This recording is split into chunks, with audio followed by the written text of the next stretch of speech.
product itself is 16.5 inches tall, about 11 inches deep and 9 inches wide. It's 7.39 pounds.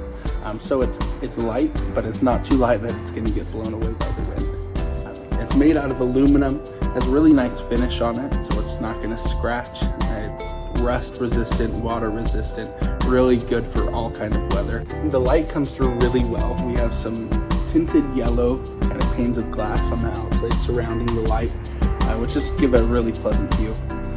The installation is really simple. It's pretty standard for a wall light.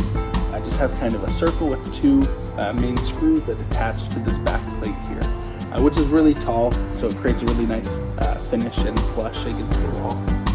The light replacement is super simple. We just remove two of these screws on both sides, and this main part comes down.